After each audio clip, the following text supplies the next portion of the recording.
कृष्णा हरे हरे हरे राम राम राम हरे हरे हरे कृष्णा कृष्णा कृष्णा हरे हरे हरे राम राम राम हरे हरे हरे कृष्णा कृष्णा कृष्णा हरे हरे हरे राम राम हरे हरे। जैसा कि आप सब जानते हैं कि आप आज का यूथ है हमारे देश का, एग्री करते हैं इस बात से? कितने बच्चे एग्री करते हैं कि वो यूथ को रिप्रेजेंट करते हैं? ओह, बहुत कम बच्चे। बाकी सब के यूथ को रिप्रेजेंट नहीं करते। बहुत कम बच्चों का हाथ खड़ा हो। मुझे तो लग रहा था सब बच्चों का हाथ खड़ा होगा। मैं दोबारा पूछती हूँ, आप में से कितने बच्चे आज के यूथ को रिप्रेजेंट करते हैं? बहुत कम। अच्छा, कितने बच्चे ये मानते हैं कि आप जो आज का यूथ रिप्रेजेंट कर रहे हैं ये कल हमारे देश का भविष्य बनाएंगे? हाथ उठा के बताइए प्लीज सब। बहुत कम बच्चे इंटरेस्टेड हैं अपने देश का भविष्य बनाने के लिए। हाँ, वो कुछ और प्लान्स बना के बैठे हैं, किसी और देश का भविष्य बनाएंगे, अपने देश का नहीं। हाँ, ब्रेन ड्रेन पे विश्वास रखते हैं? नहीं। अच्छा, तो यहाँ जैसे आप देख सकते हैं यूथ की फुल फॉर्म लिखी है ना? क्या लिखा है? Y for O for U for T for और H फॉर। तो ये क्वालिटीज आपको लगता है कि आज का यूथ रिप्रेजेंट करता है? बताइए, आज का यूथ यंग है? मानते हैं आप? नहीं मानते? हाँ, आज का यूथ ओबीडियंट है? ओबीडियंट है तो पेरेंट्स भी बैठे, पेरेंट्स ही बता सकते हैं। बच्चे आपका कहना मानते हैं या नहीं? तो हम ये देखते हैं कि एक्चुअली यूथ के अंदर ये क्वालिटीज होनी चाहिए, है ना? तब सही मायने में वो हमारे देश का यूथ है और तब वो सही मायने में हमारे देश का भविष्य बना पाएंगे। पर ये ट्रू पिक्चर इस तरह की नहीं है। ट्रू पिक्चर कुछ और ही है। आप सब हमारे लिए बहुत इम्पोर्टेंट हैं, हमारे देश का बहुत इम्पोर्टेंट हिस्सा हैं। आपको इग्नोर करना हम डिजर्व नहीं कर सकते। हम देखते हैं कि हमारे यूथ को एक इंटरनेशनल प्लेटफॉर्म पे लाने के लिए हमारी गवर्नमेंट, हमारा एजुकेशन सिस्टम बहुत काम करता है और कई तरह की नई नई ऑर्गेनाइजेशंस भी सामने आ रही हैं जो हमारे यूथ को बढ़ावा देने के लिए काम कर रही हैं। बट तब भी यूथ आगे नहीं बढ़ रहा बल्कि पिछड़ता ही जा रहा है। किस चीज में पिछड़ता जा रहा है? वैल्यूज में। मानते हैं आप सब? कितने लोग ये मानते हैं कि हमारा यूथ वैल्यूज में पिछड़ता जा रहा है?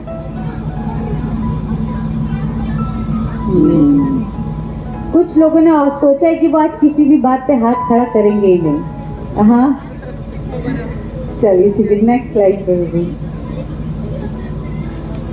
तो हम देखते हैं कि किन सामाजिक बुराइयों में एक्चुअली आप सब फंसे हुए हैं। आज का यूथ फंसा हुआ है। जो डिस्कशन अब हम करेंगे, हम किसी एक को पॉइंट आउट करके नहीं कर रहे, ये जनरल डिस्कशन होने जा रहा है। कोई व्यक्ति इसको पर्सनल लेके नहीं चलेगा। हम जनरल फिनोमेना को डिस्कस करेंगे यहाँ पर कि एज ए जनरल सोसाइटी में क्या हो रहा है और उसका क्या सॉल्यूशन है। तो हम देखते हैं कि जो हमारी यंग जनरेशन है उसको डिप्रेशन है। आप मानते हैं? उसको स्ट्रेस है, साइबर एडिक्शन है, पीयर प्रेशर है और स्मोकिंग ड्रिंकिंग की बुरी आदत है ना? और abusive language they use. when they talk with their friends, with their, बराबर के बच्चों में जब बैठेंगे तो abusive language they use, और ड्रग एडिक्शन है उनको, और फिजिकल रिलेशनशिप्स बनाने में वो रुचि रखते हैं, और लव अफेयर्स उनका मोस्ट इंटरेस्टिंग पार्ट है लाइफ का।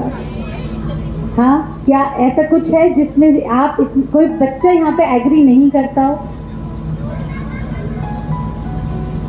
ऐसा हो सकता है कि यहाँ बैठे कुछ बच्चों के जीवन में अभी ये सब बुराइयां एंटर नहीं करी हैं। हम ये नहीं कह रहे कि हर बच्चे के जीवन में ये होगा ही होगा। हो सकता है आप में से जहाँ उपस्थित जो बच्चे हैं उनमें से किसी कोई बच्चे 2, 3, 4 ऐसे हो जो भी किसी भी प्रॉब्लम से ग्रसित ना हो, पर जिन लोगों के साथ आप बैठते हो, जिन बच्चों के साथ आप मिंगल हो रहे हो स्कूल में, उनको इसमें से कोई 1, कोई 2, कोई 3, कोई 4 परेशानियां अवश्य होंगी। तो फ्यूचर में वो आपकी लाइफ में एंटर कर जाए, इसकी भी पूरी पॉसिबिलिटी है। पर यदि आप आज की ये चर्चा ध्यान से सुन लेंगे और जो पूरा इस प्रोग्राम में बताया जा रहा है आप लोगों को, ये ध्यान से सुन के अपने जीवन में उतार लेंगे, तो इनमें से कोई भी परेशानी आपके जीवन में एंटर नहीं कर पाएगी। हम ये देखते हैं कि इन सब बुराइयों से आजकल बच्चे चाहे स्कूल गोइंग हो चाहे कॉलेज गोइंग हो, सब डिस्टर्ब है। ऐसा क्यों हुआ बताइए, कोई बता सकते हैं इसका रीजन क्या है? क्यों उन्हें ड्रिंकिंग की आदत पड़ गई? क्यों उनको ड्रग एडिक्शन हो गया? क्यों वो अंडर एज सेक्स में इंडल्ज हो गए? क्यों लव अफेयर्स उनको अट्रैक्ट करने लगे? हाँ, कोई बता सकता है ऐसा क्यों होता है? चलिए, अब हम आपको एक छोटी सी कहानी सुनाएंगे। यस, माता जी बताना चाहते हैं। अच्छा, माता जी ने कहा है पेरेंट्स की लापरवाही से बिगड़ रहे हैं। अच्छा, तो जो फोकस नहीं करते उनके बच्चे बिगड़ जाते हैं। थैंक यू माता जी। तो अब हम आपको एक कहानी सुनाएंगे और उसके बाद अपनी चर्चा को आगे बढ़ाएंगे। एक बार एक शहर में एक बड़े विख्यात पंडित साधु आते हैं। तो जो आसपास के लोगों को पता चलता है कि इतने पहुंचे हुए साधु हमारे शहर में आए हुए हैं, हमारी लोकेलिटी में आए हुए हैं, तो वो दर्शन करने के लिए जाते हैं। तो उन दर्शनार्थियों में, उन श्रद्धालुओं में एक व्यक्ति ऐसा होता है जो साधु से जब मिलता है तो साधु से ये पूछता है कि जीवन का मूल्य क्या है? मुझे आप बताइए, जीवन का मूल्य क्या है? भक्त आपस में बातें ना करें, अच्छा होगा कि चर्चा को सुने, तभी आप बेनिफिट भी ले पाएंगे। तो साधु से क्या प्रश्न पूछा श्रद्धालु ने कि जीवन का मूल्य क्या है? साधु ने कुछ जवाब नहीं दिया और एक चमकीला चमकदार पत्थर उस श्रद्धालु के हाथ में रख दिया और कहा कि जाओ इसको लेकर और दुकानों पे लोगों से कहो कि इसका मूल्य क्या देंगे इस पत्थर का मूल्य। तो श्रद्धालु को समझ नहीं आया कि मैं ऐसा क्यों करूं, पर क्योंकि साधु ने इंस्ट्रक्शन दिया तो वो चुपचाप उस चमकीले पत्थर को लेके चला जाता है। जब वो मार्केट में पहुंचता है तो एक फल वाले के ठेले पे जाता है और कहता है कि क्या तुम मुझसे ये पत्थर लोगे? तो पत्थर को देखता है वो अपने हाथ में लेके फल वाला और कहता है हाँ लूंगा, बदले में तुम्हें क्या चाहिए? तो उसने कहा तुम क्या दे सकते हो बताओ। तो उसने कहा ठीक है, तुम मुझसे 1 किलो ऑरेंजेस ले लो और मुझे ये पत्थर दे दो। पर इस टाइम श्रद्धालु को याद आया कि साधु ने इंस्ट्रक्शन दी थी कि तुम सबसे मूल्य तो पूछना, पर इस पत्थर को बेच के मत आना, बस मूल्य पूछ के आ जाना। तो जब फल वाले ने कहा कि ठीक है 1 किलो संतरे मैं तुम्हें दूंगा, तो उसने पत्थर वापस ले लिया और फिर वो सब्जी वाले के पास चला गया और उससे कहा कि इस पत्थर का क्या मूल्य लगाओगे? तो सब्जी वाले ने देखा पत्थर बड़ा चमकीला था, उसने कहा ठीक है तुम मुझसे 1 बोरा आलू ले जाओ, अरे पत्थर मुझे दे जाओ। तो श्रद्धालु ने कहा नहीं ठीक है, अभी आप मुझे मेरा पत्थर वापस करो, मुझे अभी आपसे आलू नहीं लेने। और वो पत्थर वापस लेके आगे बढ़ जाता है। अब वो एक सुनार के पास जाता है उस पत्थर को लेके। तो सुनार देखता है वो पत्थर हाथ में लेकर कुछ कैसा है क्या नहीं पहचान करने के लिए उसको घिस के भी देखता है, और फिर कहता है ठीक है मैं तुम्हें 100 सोने के सिक्के दूंगा, तुम मुझे ये पत्थर दे जाओ। तो उसने कहा नहीं नहीं मैं तुम्हें नहीं बेच सकता है पत्थर, मैं वापस ले लेता है। कहता है ठीक है मैं तुम्हें 10,000 सोने के सिक्के दे दूंगा, ये पत्थर तुम दे जाओ। उसने कहा नहीं मुझे मेरे मालिक ने मना करा है कि पत्थर किसी को बेचना नहीं है और मुझे दे दो वापस। लेकर वो आगे चल देता है। जब वो और आगे जाते हैं तो उसे एक मोतियों का पत्थर का जो काम करते हैं जो उन जौहरी जो होते हैं उनकी दुकान पे पहुंचता है और उनको पत्थर दिखाता है। तो वो पत्थर देखकर जो जौहरी था उसकी तो आंखें खुली की खुली रह जाती हैं, और वो पत्थर को अपने हाथ में लेता है और पूछता है कहाँ से मिल गया तुम्हें, ये तो बहुत अमूल्य है, इसका कोई मूल्य नहीं लगाया जा सकता, मैं तुम्हें सारे संसार की अगर दौलत भी दे दूँ तो भी मैं इस पत्थर की कीमत तुम्हें नहीं दे पाऊंगा, बताओ तुम्हें ये कहाँ से मिला। उस जौहरी की बात सुन के जो वो श्रद्धालु व्यक्ति था वो चुपचाप अपना पत्थर उसके हाथ से लेता है और कहता है मैं तुम्हारे पास वापस आऊँगा, और सीधा साधु के पास जाता है। अब उसे समझ में नहीं आता कि साधु इससे क्या निष्कर्ष निकालेंगे, तो वो जाके पत्थर वापस साधु के चरणों में रखते हैं और कहता है कि मुझे ऐसे ऐसे फल वाले ने बोला कि 1 किलो संतरे ले जाओ, सब्जी वाले ने बोला 1 बोरा आलू ले जाओ, किसी ने कहा 10,000 सोने के सिक्के ले जाओ, और किसी ने कह दिया इसका तो कोई मूल्य ही नहीं, ये तो अमूल्य है, तो मुझे नहीं पता कि मुझे क्या करना है, बस आप मुझे जीवन का मूल्य बता दीजिए। तो साधु ने कहा कि जिस तरह से इस पत्थर की कीमत व्यक्ति ने अपनी बुद्धि, अपने स्टेटस, अपनी क्षमता के अनुसार अलग अलग लगाई है, उसी प्रकार से जीवन की कीमत भी देखने वाला अपनी बुद्धि और अपनी क्षमता के हिसाब से लगाता है। यदि तुम्हें इस पत्थर की कीमत पता नहीं होती या मैंने ना कहा होता कि इसे बेच के ना आना, तो तुम शायद इसे संतरे वाले को बेच के आ जाते, क्योंकि तुम्हें इसकी वैल्यू पता ही नहीं थी। बिल्कुल ऐसे ही व्यक्ति को जब अपनी खुद के जीवन की कीमत नहीं पता होती तो वो क्या करता है, इस जीवन को शराब के हाथों में सौंप देता है, इस जीवन को नशे के हाथों में सौंप देता है, डिप्रेशन स्ट्रेस में आ जाता है, क्योंकि उसे अपने जीवन की वैल्यू पता ही नहीं, उसे ये सिखाया ही नहीं गया कि उसका जीवन बहुत इम्पोर्टेंट है। और फिर जब जीवन में उसको हताशा हाथ लगती है, सफलता नहीं हताशा हाथ लगती है, तब क्या होता है, वो सुसाइड कमिट करते हैं। क्या हम सब जानते हैं कि इतने समय से हर चीज का हम समाज में इम्प्रूवमेंट देख रहे हैं, मॉडर्निटी देख रहे हैं, समाज में आ रही, सुधार हो रहा है, चीजों में सुविधाओं में सुधार हो रहा है, पर वैल्यू जो है लाइफ की वो कितनी डाउन जा रही है। क्या सुसाइड रेट्स कम हो रहे हैं या ज्यादा हो रहे हैं? मर्डर केसेस कम हो रहे हैं या ज्यादा हो रहे हैं? क्यों? जब education system day by day बढ़ता ही जा रहा है, इम्प्रूव ही होता जा रहा है, तो ये बुराइयां क्यों बढ़ रही है, खत्म क्यों नहीं हो रही? क्योंकि एक सफल जीवन जीने के लिए सिर्फ इतनी ही एक एजुकेशन को ध्यान देना ही सफिशिएंट नहीं है। जीवन के और बहुत सारे पहलू हैं जिनको हम नज़रअंदाज कर देते हैं। तभी तो हम देखते हैं कि कैसे जो नेम फेम मनी जिनके पास है, हमारे फिल्म स्टार्स, थोड़ी सी जीवन में हताशा पाते ही क्या करते हैं, सुसाइड कर लेते हैं। बहुत रिसेंट में क्या केस हुआ था, अभी टीवी एक्ट्रेस तुनिशा ने क्या करा, सुसाइड कर लिया। उससे पहले श्रद्धा आफ्ताब केस आया था, मर्डर केस, और भी बहुत सारे केसेस हैं। सुशांत सिंह राजपूत, उनका केस हम देखते हैं कि इन लोगों के पास तो नेम भी था, फेम भी था, मनी भी था, जो सब आप डिजायर करते हो अपने जीवन में प्राप्त करने के लिए, ये सब उनके पास था, पर तब भी वो अपने जीवन से संतुष्ट नहीं थे, है ना।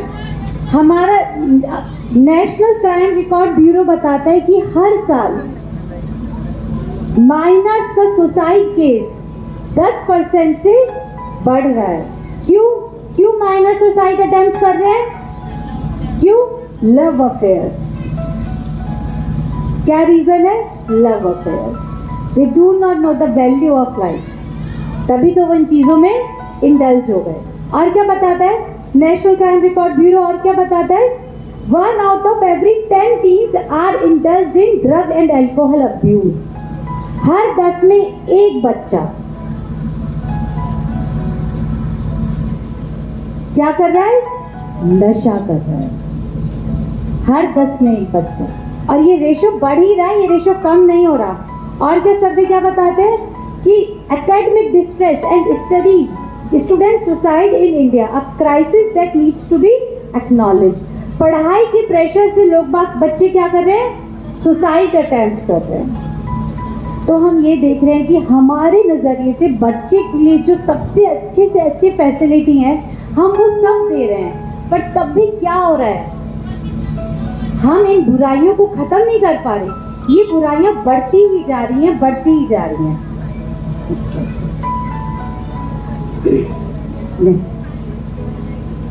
कौन रिस्पॉन्सिबल है बताइए? जो ये सब हम देख रहे हैं, समाज में बुराइयां, अखबार में पढ़ रहे हैं, टीवी में यही न्यूज आ रही है, सब डिस्कस तो करते हैं, पर कोई सॉल्यूशन पे बात करता है बताइए? मेरे पास टीवी नहीं है, मैं टीवी देखती ही नहीं हूँ, बट मैं 100% श्योर हूँ कि कहीं पर भी सॉल्यूशंस की बात नहीं होती कि इन सब चीज़ों को ख़त्म कैसे किया जा सकता है। पर ये सब चीज़ें हो रही हैं। श्रद्धा आपका के केस के तुरंत बाद एक और ऐसे केस सामने आ रहे हैं। क्यों आ रहा है? कोई डिस्कस नहीं कर रहा, पर सब अभी टीआरपी बढ़ाने के लिए बार बार वही चीज़ें, वही सीन्स, वही न्यूज़ रिपीट कर रहे हैं। हम ये देखते हैं कि Who is responsible? Biased education system। जी हाँ, आप अपने बच्चे को कितने भी अच्छे स्कूल में भेज दीजिए, वो आपके बच्चे को वैल्यू ऑफ लाइफ नहीं बताएंगे।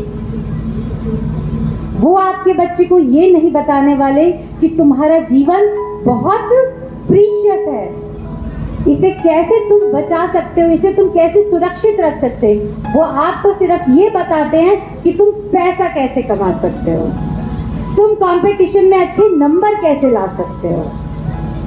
जब 10th और 12th के रिजल्ट्स आते हैं तो स्कूल वाले पोस्टर्स लगाते हैं कि हमारे यहाँ से इतना % रिजल्ट गया, इतने % बच्चों ने 99% अचीव किया। पर जब उनके स्कूल का कोई बच्चा सुसाइड अटेम्प्ट करता है तब वो किसी को नहीं बताते, तब वो इस बात को छुपा लेते हैं। क्यों? क्योंकि वो आप सबको धोखे में रखना चाहते हैं। आप सब विश्वास करते हैं कि एजुकेशन सिस्टम मेरे बच्चे को अच्छा जीवन देगा, ये आपकी गलत फहमी है।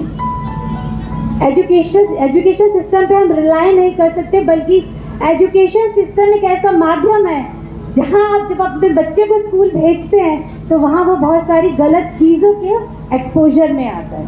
ऐसा बताया जाता है कि जब आपके बच्चों के स्कूल में टीचर्स डे होता है या कोई फेस्टिवल, चिल्ड्रन डे सेलिब्रेशन होता है, तो ये 7वीं 8वीं के बच्चे भी वहाँ पे शराब पीते हैं स्कूल में बैठकर। तब कहाँ जाते हैं स्कूल के टीचर्स? स्कूल में फ़ोन लेके आते हैं बच्चे, टीचर्स को पता भी नहीं चलता क्या करते हैं। फ़ोन पर पोर्नोग्राफी देखते हैं स्कूल में बैठकर। आप सोचते हैं आपका बच्चा स्कूल गया है, सुरक्षित है, सिर्फ चोट खा के आया, इसको देखना ये नहीं है कि अरे मेरा बच्चा असुरक्षित है स्कूल में। आपका बच्चा वहाँ से लेकर के आ रहा है, ये भी बहुत देखना ज़रूरी है। पर हमारे पास ये देखने का समय नहीं है कि मेरा बच्चा स्कूल से क्या सीख के आ रहा है, किन बच्चों के साथ वो उठ बैठ रहा है, क्या टीचर्स बच्चों का ध्यान रख भी रहे हैं। ये सब चीज़ें हम नहीं देख पाते। पेरेंट्स एंड फैमिली, जैसा कि माता जी कह रही थी कि पेरेंट्स रिस्पॉन्सिबल है, पेरेंट्स और फैमिली बच्चों की रिस्पॉन्सिबल है इन बुराइयों के लिए कि बच्चे इन बुराइयों में इंडल्ज होते हैं। क्यों?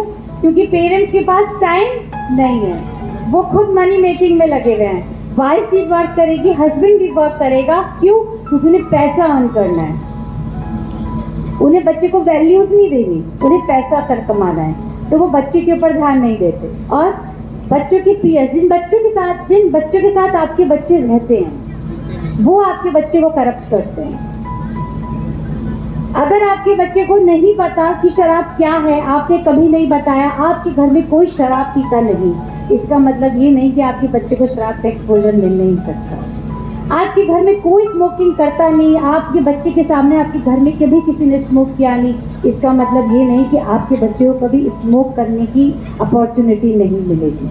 जिन बच्चों के साथ वो है, आपको नहीं पता वो बच्चे कहाँ तक पहुँचे हुए हैं। और हर बच्चा ये चाहता है कि वो अपना ग्रुप बढ़ाए। अगर वो अकेला सिगरेट पीता है तो वो जब तक 4 या 5 बच्चों को अपने जैसा नहीं बना लेगा तब तक उसे चैन पड़ने वाला नहीं है। जो शराब पीता है जब तक वो अपना संग नहीं बना लेगा, शराब पीने वाले बच्चे इकट्ठे नहीं कर लेगा, तब तक उसको चैन पड़ने वाला नहीं है। तो हमारे बच्चे किन बच्चों में उठ बैठ रहे हैं और क्या सीख रहे हैं, ये भी देखना बहुत इम्पोर्टेंट है। और सबसे इम्पोर्टेंट जो हमारे बच्चों को खराब कर रहा है वो है सोशल मीडिया, बॉलीवुड। आजकल यूट्यूब सबके हाथों में रहता है हर टाइम। फोन, टीवी को तो स्विच ऑन भी करना पड़ता है, फोन तो हर टाइम एक क्लिक पे खुल जाता है यूट्यूब, और उसमें क्या क्या नहीं देख सकते आप।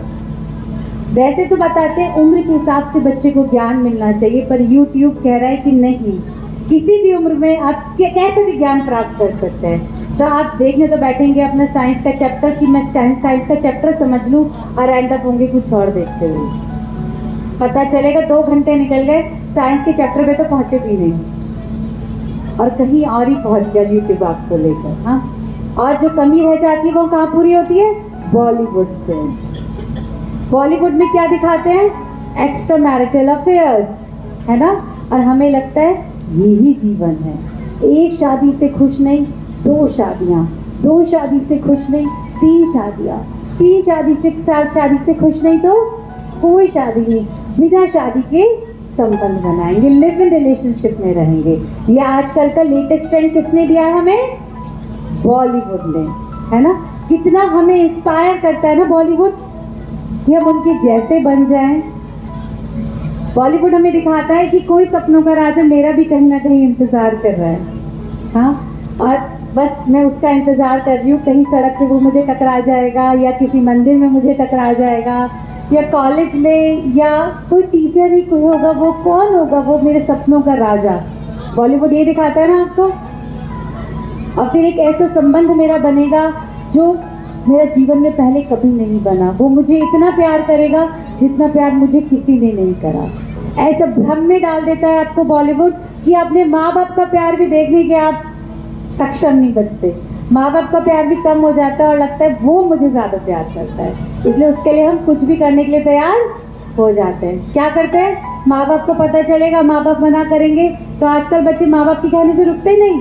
वो कहते हैं आप यहाँ बैठो, मैं चली, मुझे उसके साथ ही रहना है ना। तब लगता है माँ बाप तो मुझे प्यार करते ही नहीं, ये मेरी खुशी चाहते ही नहीं, ऐसे ही लगता है ना। और फिर क्या करते हैं हम? लिव इन रिलेशनशिप्स में चले जाएंगे, घर से भाग के शादी कर लेंगे, गलत कदम उठा लेंगे, पर तब भी हमें जीवन में खुशियाँ और सफलता प्राप्त नहीं होती। और our own pleasure seeking tendency, हमारे खुद की नेचर हर समय कुछ ना कुछ अच्छा ढूंढ निकले, आनंद प्राप्त करने के लिए हमें क्या करती है? उत्तेजित करती है कि अब पब जाना है, अब हुक्का पार्टी करनी है, अब मॉल में जाना है, अब अम्यूजमेंट पार्क जाना है, अब फ्रेंड की बर्थडे पार्टी में जाके शराब पीनी है, सिगरेट पीनी है, और हर वो कार्य करना है जो माँ बाप के सामने नहीं कर सकते, है ना।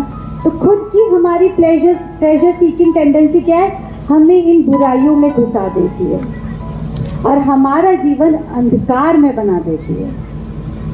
जो बच्चे इन तरह की एक्टिविटीज में इंडल्ज होते हैं वो कभी जीवन में सफलता प्राप्त नहीं कर सकते। उनको आनंद तो प्राप्त हो जाता है कुछ क्षण का, पर जीवन भर पछताते हैं वो उन गलत कदम को उठाने के लिए, क्योंकि उनको जब लत पड़ जाती है तो वो लत पे वो छूटती नहीं, वो उनको बर्बाद करके ही छोड़ती है। तो अगर आप सब मानते हैं कि ये सच है, ये जीवन की सच्चाई, ये समाज की पिक्चर हम देख रहे हैं इस टाइम यहाँ पर, तो आप लोग बताइए, हम आगे डिस्कशन करेंगे और सॉल्यूशन पार्ट पे चलेंगे। और आपको लगता है कि नहीं ठीक है, सब तो हमें पता ही है, हम कुछ नहीं कर सकते, तो फिर डिस्कशन को आगे बढ़ाने का कोई फायदा नहीं। तो यदि आप चाहते हैं डिस्कशन आगे बढ़ाएं तो जोर से हरे कृष्ण महामंत्र बोलिए।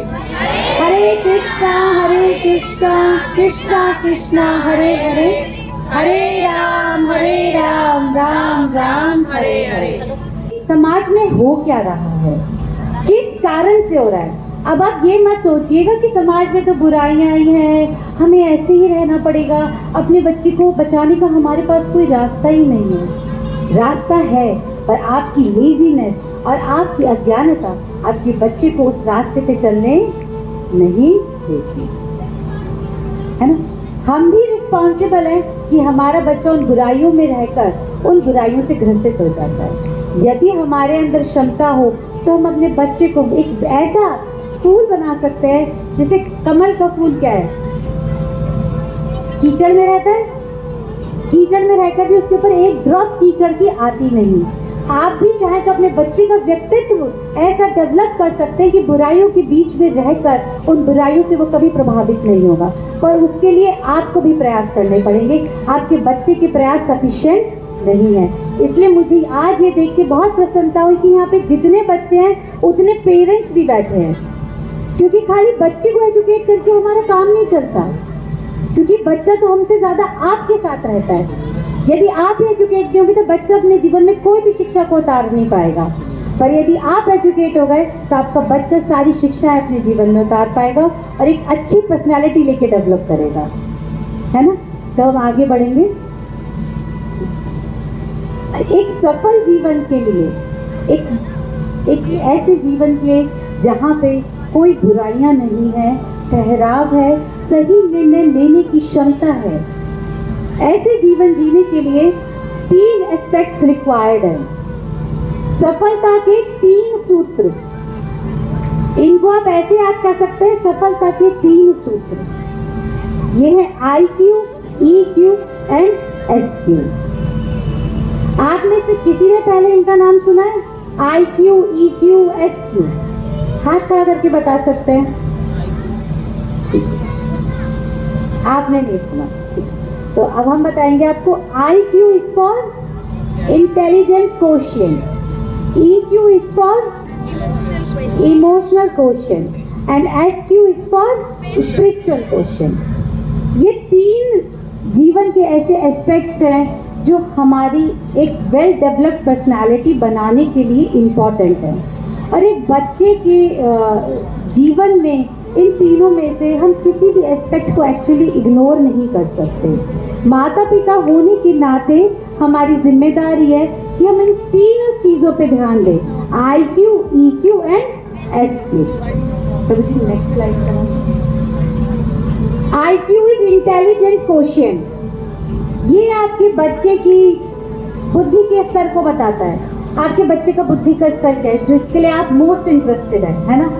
मैं ये जानती हूँ कि जब माता के हाथ में बच्चा देते, जब बच्चा पैदा होता है, माँ उसे पहली बार लेती है तो बस उसे ये लगता है लुक्स कैसे भी हो पर बच्चा बुद्धिमान। हर माँ ये चाहती है कि उसके बच्चे का बुद्धि का स्तर अच्छा हो। हर कोई बोले भैया क्या बुद्धि लेके पैदा हुआ है बच्चा। हर माँ की इच्छा रहती है कि मेरे बच्चे का IQ बहुत स्ट्रांग हो। तो IQ लेवल, इंटेलिजेंट क्वोशिएंट जो है, ये 2 प्रकार के होते हैं। यहाँ पे लिखा है fluid intelligence and crystallised intelligence. Fluid intelligence होती है वो इंटेलिजेंस जो आपका बच्चा लेकर पैदा होता है जेनेटिकली, ठीक है, जिसके लिए आप लोग भी रिस्पॉन्सिबल हैं। जैसे जीन्स होंगे बच्चे की, वैसी फ्लूइड इंटेलिजेंस होगी। क्रिस्टलाइज्ड इंटेलिजेंस वो होती है जो बच्चा डेवलप करता है, जिसके पीछे आप डंडा लेके पड़े रहते हैं, पढ़ाई कर, है ना? क्या करना चाहते हैं? उसकी IQ लेवल को इम्प्रूव करना चाहते हैं, मैथ सॉल्विंग पावर इम्प्रूव करना चाहते हैं, पजल सॉल्विंग पावर इम्प्रूव करना चाहते हैं वो स्कूल में अच्छे मार्क्स लेके आए। तो क्रिस्टलाइज्ड इंटेलिजेंस पे आप काम करते हैं। नेक्स्ट है इमोशनल क्वोशिएंट। इसमें आता है कि आप दूसरों के साथ कैसा व्यवहार करते हैं। ऐसा देखा गया कि जो बच्चे इंटेलिजेंटली बहुत हाई IQ रखते हैं, वो बच्चे सफलता प्राप्त करें ये निश्चित नहीं है। क्यों? क्योंकि उन्हें दूसरों के साथ कैसे बिहेव करना है, समाज में कैसे आचरण करना है, ये कई बार वो नहीं जान पाते। इंटेलिजेंट लेवल अच्छा है पर EQ वीक है, ठीक है। तो बोला गया कि IQ के साथ EQ पर भी काम करना चाहिए, तभी हम अच्छे मैनेजर्स, अच्छे वर्क प्लेस डेवलप कर पाएंगे। EQ में पता चलता है कि कैसे आप बहुत सारे लोगों की मेंटलिटी को समझते हुए उनके लिए फ्रेंडली वर्किंग एनवायरनमेंट क्रिएट करते हैं, स्ट्रेस को कैसे मैनेज करते हैं, कोई आपकी आलोचना कर रहा है तो उसको आप कैसे लेते हैं, आप प्रेशराइज सिचुएशन में तो आप कैसे बिहेव कर रहे हैं, कैसे रिएक्ट कर रहे हैं, ये सब इमोशनल कोशिएंट में आ जाता है। तो स्कूल्स काम करते हैं केवल और केवल IQ पर। ध्यान से सुनिएगा मेरी बात, जिन स्कूल्स की आप इतनी हाई फीस पे करते हैं वो स्कूल्स केवल आपके बच्चे के IQ पे काम करते हैं, EQ पे काम नहीं करते स्कूल्स। EQ पे कौन काम करता है? फैमिली। ऐसा देखा गया है कि जिनके परिवार, जिन बच्चों ने ब्रोकन फैमिलीज देखी हैं, परिवार में लड़ाई झगड़े देखे हैं, उनका EQ लेवल बड़ा वीक होता है, वो समय पे सही निर्णय नहीं ले पाते, पजल्ड रहते हैं।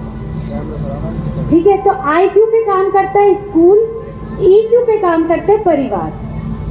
कोई बच्चा जो आप जितने बच्चे यहाँ पे बैठे हैं, जितने बड़े यहाँ पे बैठे हैं, हम में से किसी का IQ लेवल बहुत हाई हो सकता है और EQ लेवल बड़ा लो हो सकता है। हो सकता है IQ और EQ दोनों ही बड़े हाई हो सकता है IQ बड़ा लो हो, EQ बड़ा हाई हो।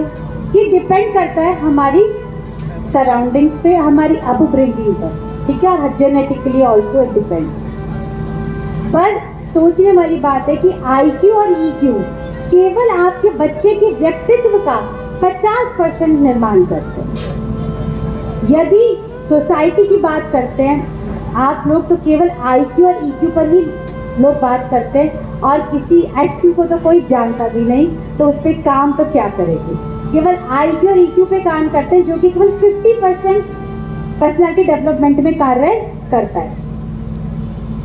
अब हम बात करेंगे SQ, जो कि मोस्ट इम्पॉर्टेंट क्वेश्चन है, मोस्ट इम्पॉर्टेंट क्वेश्चन, पर इसके बारे में कोई बात नहीं करता और इसी की कमी के कारण आप समाज में आज सारी बुराइयां देख रहे हैं। यदि आपके बच्चों का SQ स्ट्रांग होगा तो आपके बच्चे कभी दिमाग में लाएंगे भी नहीं कि हम सुसाइड कर लें। आपके बच्चे कभी ये नहीं कहेंगे कि मेरे को नहीं पता कि मुझे किस डायरेक्शन में आगे बढ़ना है। आपका बच्चा ये नहीं कहेगा कि मैं पजल्ड हूँ, मुझे नहीं पता मेरा जीवन किस दिशा में आगे बढ़ रहा है, भविष्य में मेरा क्या होगा। यदि आपके बच्चे का SQ स्ट्रांग है तो आप में से कोई बच्चे के SQ पे काम कर रहा है भी? जितने पेरेंट्स यहाँ बैठे हैं हम बता सकते हैं। IQ पे तो मुझे पता है आप सब बचपन से ही काम कर रहे हैं। 3 साल का बच्चा होता नहीं और बच्चे को बोलते हैं बच्चा 1 2 3 सुनाओ विद स्पेलिंग, ONE1 TWO2 सब कुछ बच्चा सुना। मुझे पता है हर माँ बच्चे के IQ पे बहुत काम करती है, EQ पे क्या काम नहीं करती। EQ बच्चा खुद डेवलप कर लेता है। आपके परिवार में कैसा माहौल है वो बच्चे के EQ अपने आप उसी हिसाब से डेवलप करता है। SQ पे आप में से कोई भी माँ का काम नहीं करती अपने बच्चे के। कुछ हाथ खड़े हुए हैं यहाँ पर। आप बच्चे के SQ पे काम करते हैं? Very nice, very nice. अगर आप करते हैं तो बहुत अच्छी बात है।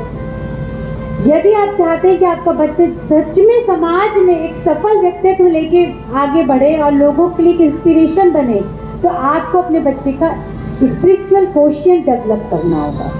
ठीक है, क्या होता है स्पिरिचुअल क्वेश्चन? स्पिरिचुअल क्वेश्चन मतलब फंडामेंटल क्वेश्चन, जैसे मैं कौन हूँ, भगवान कौन है, मेरा भगवान से क्या संबंध है, इस तरह के प्रश्न करना फंडामेंटल क्वेश्चन है, जो कि SQ डेवलप्ड जिन बच्चों का होता है वो ये प्रश्न करते हैं।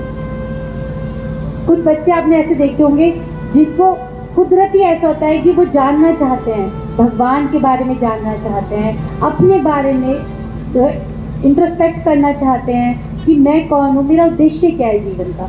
तो वो बच्चे होते हैं जिनका SQ कुछ डेवलप हुआ होता है। तो SQ में क्या आता है? Asking fundamental questions. कैसे क्वेश्चंस? मैं कौन हूँ, भगवान कौन है, मेरा भगवान से क्या संबंध है, उस संबंध को मैं कैसे एस्टेब्लिश कर सकता हूँ। फिर seek the connection between God and self. अपना भगवान से संबंध स्थापित करने की इच्छा, ये सी है, सी लिखा गया है यहाँ पर। अपने भगवान से संबंध स्थापित करने की इच्छा इस स्पिरिचुअल क्वोशिएंट में आ जाती है। फिर जीवन का उद्देश्य, जीवन का वास्तविक उद्देश्य क्या है? कि जीवन का उद्देश्य छोटे छोटे कपड़े पहन के दूसरों को अपने प्रति आकर्षित करना है? क्या जीवन का उद्देश्य पब में जाकर अंधेरे में अपने फ्रेंड्स के साथ डांस करना है? क्या जीवन का उद्देश्य लेट नाइट फोन पर दोस्तों के साथ बातें करना है? या इस सबसे भी ऊपर कुछ और है? अपने जीवन के उद्देश्य की तलाश करना और उस तरफ अग्रसर होना स्पिरिचुअल क्वोशिएंट में आता है। फिर पॉजिटिव कंट्रीब्यूशन इन सोसाइटी, सबसे इंपॉर्टेंट, जिसमें आज का यूथ बहुत लैग करता है। हम बातें करते हैं, मुझे क्या चाहिए? मम्मी मुझे आईफोन चाहिए, मम्मी मुझे लैपटॉप चाहिए, मम्मी मुझे लेटेस्ट फैशन की ड्रेस चाहिए, हर चीज मुझे चाहिए। क्या गैजेट अपनी फ्रेंड के पास देख लिया तो वो मुझे भी चाहिए, पर मैं उन सबसे क्या करूंगी? क्या सोसाइटी में कुछ पॉजिटिवली कंट्रीब्यूट कर पाऊंगी? क्या समाज के सुधार के लिए कुछ कर पाऊंगी? ये तो कभी सोचा ही नहीं, ये तो कभी किसी ने बताया ही नहीं। मुझे तो सिर्फ सिखाया गया कैसे अपने लिए जीवन जीना है। मैं तो लैपटॉप मांग रही हूँ ताकि रात रात भर नेटफ्लिक्स देख सकूं, अपनी पसंद की मूवीज देख सकूं, हॉलीवुड सॉन्ग देख सकूं। क्या सोसाइटी में कंट्रीब्यूट भी मैं कर सकती हूँ? ये स्थिति है ना आज के टाइम में हमारी। हम समाज में कुछ कंट्रीब्यूट कर सकते हैं तो हमें बताया ही नहीं गया कहीं पर भी। तो पॉजिटिव कंट्रीब्यूशन इन सोसाइटी, जिसका स्पिरिचुअल क्वोशिएंट स्ट्रांग होगा वो समाज में योगदान देने की इच्छा रखेगा, समाज में सुधार लाने की इच्छा रखेगा। और अभी आप सब ने बताया था जैसे मैं लेक्चर शुरू करते कि आप सब तो हमारे देश का भविष्य है। यदि आप सभी हमारे समाज को सुधारने के लिए कार्य नहीं करेंगे तो कैसे समाज में आप रहेंगे आगे जाकर? जब मेरे बराबर के 40 साल के आप हो जाओगे तो वो समाज को रहने लायक भी नहीं बचेगा, इमोशनलेस होगा। ऐसे समाज में रहना चाहोगे क्या? बताओ, जहाँ किसी को किसी से प्यार नहीं होगा, हर कोई केवल अपने बारे में सोचेगा। नहीं चाहते ना आप एक ऐसे समाज में रहना जो केवल फेस्टिवल्स पे पार्टीज के तो मिलेंगे, गले मिलेंगे, किस करेंगे, पर उसके बाद तू कौन मैं कौन। हाँ, अगली पार्टी में अगली फ्रेंड्स, उनको हगिंग किसिंग, फिर तू कौन मैं कौन। ऐसी सोसाइटी में रहना चाहते हैं आप लोग? ये बहुत गंदी सोसाइटी, ये एनिमल सोसाइटी है। यदि आप आज से समाज में कंट्रीब्यूट नहीं करेंगी तो आपका भविष्य एक्चुअली एक पशु तुल्य समाज में होगा। तो ऐसे भविष्य से आप बचना चाहते हैं तो आपको आज से ही कार्य करना पड़ेगा। Next slide please. क्या करना होगा? अब मुझे पता चला IQ पे तो मेरे माँ बाप, मेरे टीचर काम कर ही रहे हैं, छोड़ो। EQ तो मेरा जैसा मेरे घर परिवार मुझे किस्मत थी वैसा मिल गया, मेरा EQ भी डेवलप हो जाएगा, छोड़ो। SQ पर मेरे हाथ में है। क्या करूं जो मेरा SQ डेवलप हो जाए? क्या करूं जो मेरी पर्सनैलिटी ऐसी डेवलप हो जाए कि मैं दूसरों को प्रभावित कर सकूं, दूसरों के जीवन में कुछ पॉजिटिव चेंजेस ला सकूं, कुछ योगदान दे सकूं, एक सफल जीवन का निर्माण कर सकूं। क्या करना होगा मुझे उसके लिए? तो SQ में आपको क्या बताया जाता है? मंत्र मेडिटेशन। क्या करना होगा आपको? मंत्र मेडिटेशन। जोर से बोलिए।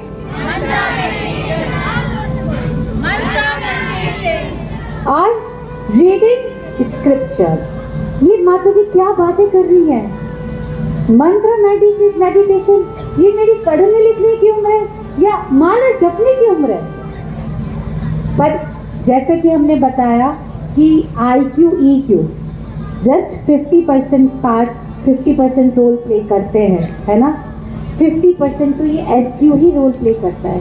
यदि आप एक ऐसी पर्सनैलिटी बनना चाहते हैं जो सही समय पे सही निर्णय ले सके, विपत्ति के समय घबराए नहीं, दूसरों को भी अपना सहयोग दे सके, दूसरों के जीवन में परिवर्तन ला सके, तो मंत्र मेडिटेशन आपकी चेतना को रिवाइव करने में बहुत हेल्प करेगा। आपकी स्क्रिप्चर्स आपके व्यक्तित्व को स्ट्रांग बनाएंगे। हमारे स्क्रिप्चर्स में ऐसे बहुत सारे उदाहरण हैं जिनसे आप शिक्षा लेके एक स्ट्रांग व्यक्तित्व का निर्माण कर सकते हैं। और associating with spiritual elevated personality, आपको ऐसे लोगों के साथ संग करना होगा जिनकी रुचि अध्यात्म में है। ऐसा नहीं हो सकता कि आप भक्तों से ना मिले, उन लोगों से ना मिले जिनकी रुचि आध्यात्मिकता में है। मिले तो आप ऐसे लोगों से जिनकी रुचि है पब्स में जाने में, मॉल्स में जाने में, शॉपिंग करने में, लेट नाइट पार्टीज करने में, और फिर आप कहें कि नहीं मैं अपना एसक्यू भी डेवलप कर रही हूँ। ऐसे एसक्यू डेवलप नहीं होता। एसक्यू डेवलप करने के लिए आपको लाइक माइंडेड लोगों के साथ संग करना पड़ेगा और तपस्या करनी होगी, सच बोलना होगा, है ना, स्वच्छता मेंटेन करनी होगी। सच बोलना मुश्किल लगता है, बताइए। अच्छा, आप में से कोई ऐसा है जिसने आज तक कभी झूठ ना बोला? हाँ, मैं एक दिन ये सोच रही थी कि हम कभी बच्चे को सिखाते नहीं, पर हमारा बच्चा झूठ बोलना अपने आप सीख जाता है। कोई माँ अपने बच्चे को झूठ बोलना नहीं सिखाती, कोई पिता अपने बच्चे को झूठ बोलना नहीं सिखाता, है ना। पर जब आप एसक्यू डेवलप करेंगे तो आपको सच बोलना होगा, झूठ नहीं बोलना। और क्या करना होगा, क्या करना होगा बताइए? स्वच्छता का पालन, क्या नहाना चाहिए कम से कम, दांतों को ब्रश करें, रोज बाल कोंगी करें, रोज धुले हुए कपड़े पहने। ये आप सबकी तपस्या है ना। कितने बच्चे ऐसे जो इतनी ठंड में रोज नहीं नहाते? मुझे पता है सबके हाथ खड़े होने चाहिए, सब चरण में हाथ खड़े कर नहीं रहे। अच्छा, कितने बच्चे ऐसे हैं जो रोज नहाते हैं इतनी ठंड में भी? हरी बोल, अच्छा, वेरी नाइस। अगर आप सब रोज नहाते हैं तो स्वच्छता मेंटेन करनी चाहिए हमें। क्लीनिनेस बहुत इंपॉर्टेंट है हमारे लिए। और रेगुलेटेड लाइफ, समय पे सोना, समय पे उठना। कैसे होता है 12-12 बजे तक माँ कहती रहती है उठ जाओ उठ जाओ उठ जाओ, और बच्चे रजाई हटाने को तैयार नहीं है। हाँ, इन सब से बाहर निकलना होगा। रेगुलेटेड लाइफ, पढ़ाई के समय पे पढ़ाई करनी होगी, स्पिरिचुअलिटी के समय पर माला के जब सब मिलेगा समय तब माला करनी होगी, शास्त्रों का अध्ययन करना होगा, समय पे सोना होगा, समय पे खाना खाना होगा। कैसा खाना खाना होगा? जो मांसाहार नहीं है, जिसको पकाने में किसी की हत्या नहीं करेगी, शुद्ध शाकाहारी खाना। बहुत आसान है, एसक्यू स्ट्रॉन्ग करना मुश्किल नहीं है, पर हमें क्या चाहिए? परिवार का साथ। हम ये देखते हैं, हमारी ये ऑब्जर्वेशन है कि बच्चे ये सब जानने के बाद ये सब करना चाहते हैं। बच्चे रेगुलेटेड लाइफ जीना चाहते हैं, बच्चे ऑस्टेरिटी का पालन करना चाहते हैं, पर उनके माता पिता उन्हें करने नहीं देते। कैसे माता पिता है कि बच्चा अगर शराब पी गया है तो भी प्रॉब्लम है, बच्चा अगर हरे कृष्ण महामंत्र करे तो भी प्रॉब्लम है। तो माता पिता को भी निर्णय लेना होगा कि वो चाहते क्या है। यदि आपसे आप अपने बच्चे को स्कॉन में आने के लिए मना कर रहे हैं तो इसका मतलब समझ जाइए आप अपने बच्चे का एसक्यू डेवलप नहीं कर रहे। आपका बच्चे की कंप्लीट पर्सनालिटी डेवलपमेंट नहीं होने वाला। कितनी अच्छी एजुकेशन चाहे आप क्यों ना दे दे, भले ही आपका बच्चा लाख रुपए महीना क्यों ना कमा ले, कोई गारंटी नहीं कि उसे जीवन में कभी डिप्रेशन नहीं होगा, कोई गारंटी नहीं कि आपका बच्चा कभी सुसाइड अटेम्प्ट नहीं करेगा, इसकी आप गारंटी नहीं ले सकते। पर यदि आप अपने बच्चे का एसक्यू स्ट्रॉन्ग कर देंगे तो हम आपको बता रहे हैं कि आपका बच्चा खुद ना तो कभी सुसाइड अटेम्प्ट करेगा, बल्कि अपने आसपास में भी किसी को सुसाइड अटेम्प्ट करने नहीं देगा। नेक्स्ट। तो अब यहाँ पर आता है कि एसक्यू डेवलप करने के लिए इस्कॉन क्या करना है। आप सब जानते हैं इस्कॉन एक बहुत बड़े लेवल पे समाज सुधार का कार्य कर रहा है। आप लोगों की नजर में सिर्फ इस्कॉन एक ऐसी संस्था है जो मंदिर में पूजा करती है, भोग लगाती है, बस यही आप सब जानते हैं, पर ये गलत है। इस्कॉन समाज को सुधारने के लिए बहुत बड़े लेवल पे कार्य कर रहा है। इससे बड़ी कोई social organisation all over world नहीं एग्जिस्ट करती जो समाज के वेलफेयर के लिए कार्य कर रही हो।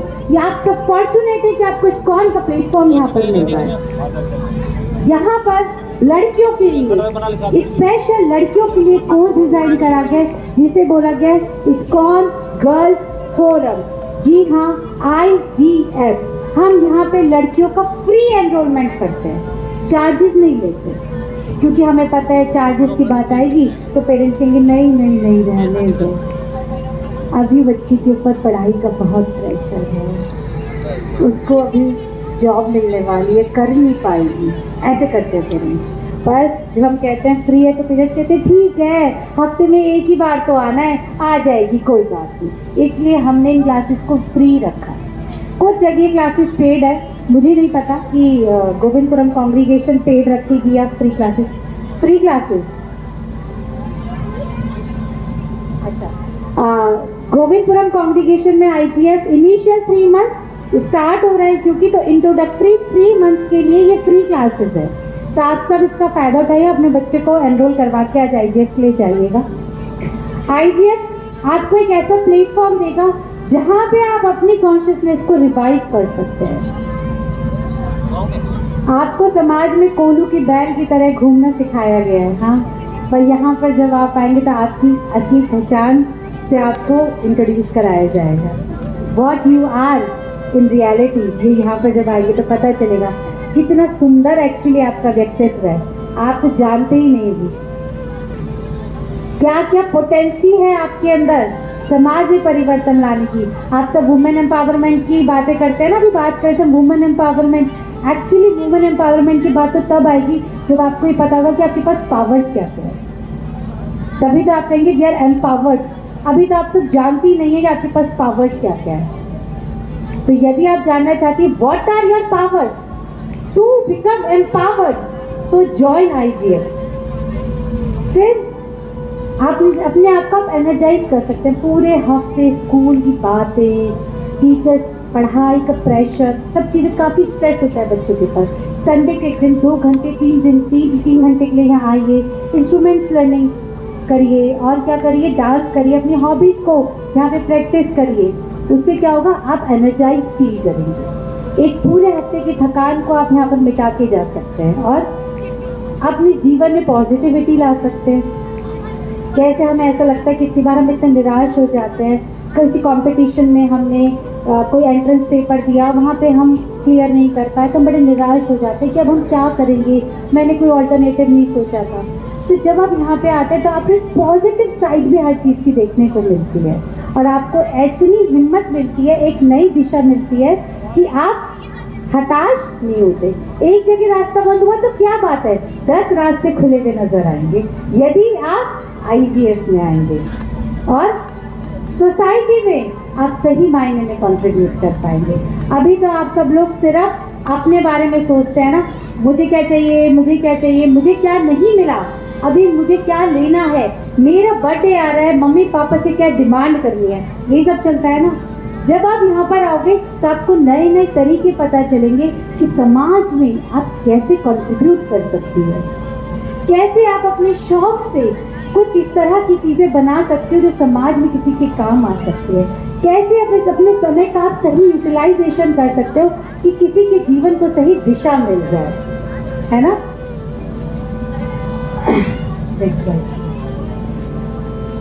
तो आज जब आप यहाँ से जाएंगी, जितनी भी लड़कियां बैठी हैं, तो अपने साथ एक नारा साथ लेके जाइएगा। क्या नारा है वो, मेरा जीवन बहुत प्रीशियस है, इसे मैं वेस्ट नहीं करूंगी। मेरा जीवन बहुत